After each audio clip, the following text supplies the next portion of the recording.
الله الرحمن الرحيم نحمده ونصلي على رسوله الكريم أما بعد السلام عليكم ورحمة الله وبركاته. This video is on implementing what we have learned in video lesson 1 on full mouth. So what we learned in that video is there are 7 letters which are called huruf musta'liya. They will always be pronounced with full mouth. They are ha, sad, bod, طا, ظا, غين and قاف. These full mouth letters are pronounced by lifting the back end of our tongue towards the upper palate, and we learned the makhraj for each of the letters, and we also learned the sifat, a common sifat quality which all of these letters have, which is the sifat isti'la, when the back of the tongue rises. Now we have an example here of one of the surah from the Quran, Surah Falaq. Now the first thing we need to do is look for the full mouth letters. So if we look for the full mouth letters, I will give you a few seconds. How many full mouth letters do we think you can find? You can pause the video and try to look for the full mouth letters. Now there are 8 full mouth letters.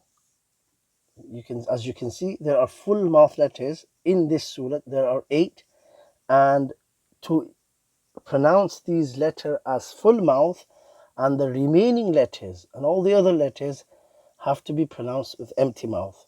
This is one of the common mistakes when pronouncing a full mouth letter, is that the letter before or after is pronounced full mouth because of trying to make the full mouth letter as full mouth. For example, we have the qaf in the first ayat as a full mouth letter, but the next to the qaf there is a lam, which is an empty mouth letter.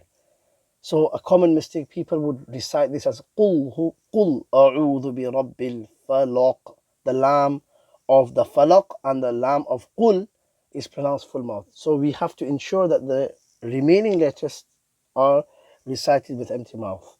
Qul a'udhu bi rabbil falaq. In the second verse, we have 2 full mouth letters, ha and the qaf. Again, a common mistake is when an empty mouth letter is between 2 full mouth letters, sometimes the lam is pronounced full mouth, which is wrong. So people will recite this as khalaq. In the third ayat, we have 2 full mouth letters, ghain and the qaf. So ghasiqin idha waqab.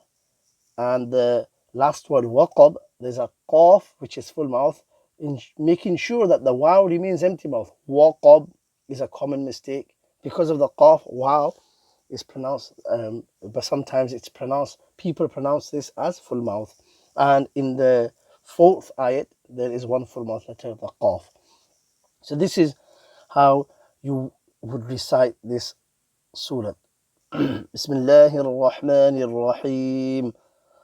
قل أعوذ برب الفلق من شر ما خلق ومن شر غاسق إذا وقب ومن شر النفاثات في العقد ومن شر حاسد إذا حسد.